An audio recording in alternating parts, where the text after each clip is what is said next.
Sudah, mahal mami dah lah. Sudah dah lah. Mahal mami dah. Habis dah lah. Aduh. Assalamualaikum. Okey, Mami Mu nak mengucapkan selamat Hari Raya Aidilfitri. Maaf zahir dan batin. Minta maaf banyak-banyak jika selama Mami berkonten ataupun buat live ada terguris perasaan sesiapa-siapa ni, kita tak tahu deh. Selamat Hari Raya. Mau juga Daddy pun nak minta maaf banyak. Minta maaf kalau ada salah silap sepanjang Mami Daddy buat live ko, buat video ko. Tema baju raya tahun ni daripada mana? Kita color Ami Green.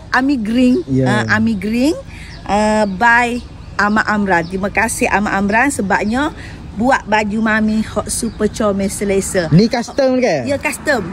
Kena selesa sebabnya Mami perut besar. Kalau tak selesa tak boleh nak dah. Ni pun lelah dah ni sekmu. Sebab baju ni dia ni kain cotton yang meresap peluh.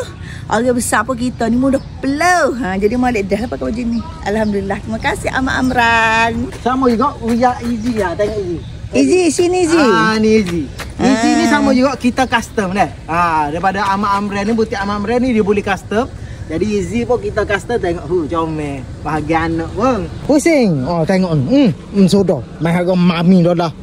Sudah dah lah. Mahal mami dah. Habis dah lah. Aduh.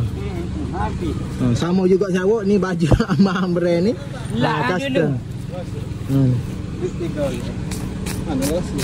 Habis lah ngepek dalam Mami.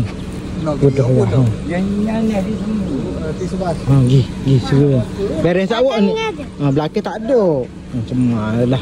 Marah Mami. Tak ada gimana lagi. Cemado. Gi cepat. Kita nak pergi beraya. Okey, lah ni kita nak pergi raya Alif Bacok untuk raya kedua. Alif belah Mami lah. Belah Daddy. Saya tahu belakang dah kemarin ni. Belah halik Mami pula anak Alif Bacok. Lah ni tunggu Mami dengan adik Izzy. Tak siapa lagi. Bukan tak siapa, tak siap lagi. Mami make ada saat ni. Yo buai pula. Yo tengok nak tacak ke apa dia. Yo buai mula make up pula. Lo main dengan orang tenda kak. Tunggu Mami siapa pula. Tapi kakak yang perempuan, kakak yang make up satu kali je dah cantik. Tu. Tapi pink sangat. Comel dah tu. Ni baju dari mana? Gak baju ni?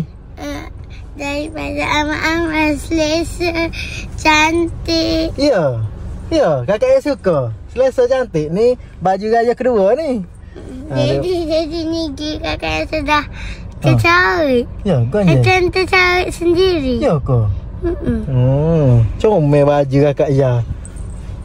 Baju daripada Ahmad Amran. Selesa cantik. Ya.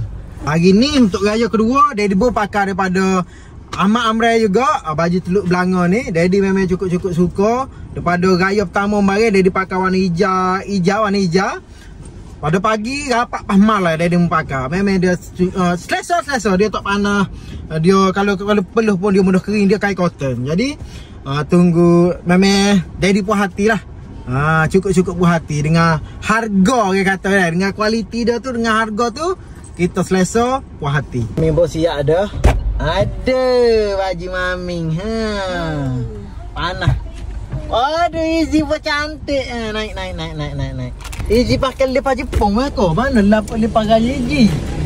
Izzy mana lipat gaya? Baju comel dah betul lipat Jepun. Aduh, kasih kakak yang mana? Ada? Ni. Mana? Izzy punya? Ada cantik. Pagi kasih dia duduk umur omak. Tak apalah. Ni baju raya kedua hari ni. Baju daripada Ahmad Amran juga. Baik Ahmad Amran. Terima kasih. Mami walaupun mengandung tetap dia boleh custom baju kebaya. Walaupun mengandung jangan kata tak boleh pakai baju kebaya. Boleh kita buat dia. Ya. Jadi beres gitu. Dah lagi tepek lagi bedok. Padahal dalam rumah tepek dah. Beres awak. Ni untuk raya kedua. Minta maaf. Minta apung kalau Mami Daddy salah silap dah. Kita jumpa Kuala Lumpur pula lah. Tak? Konten kita jumpa Kuala Lumpur pula ni. Kita nak beraya dulu. Assalamualaikum.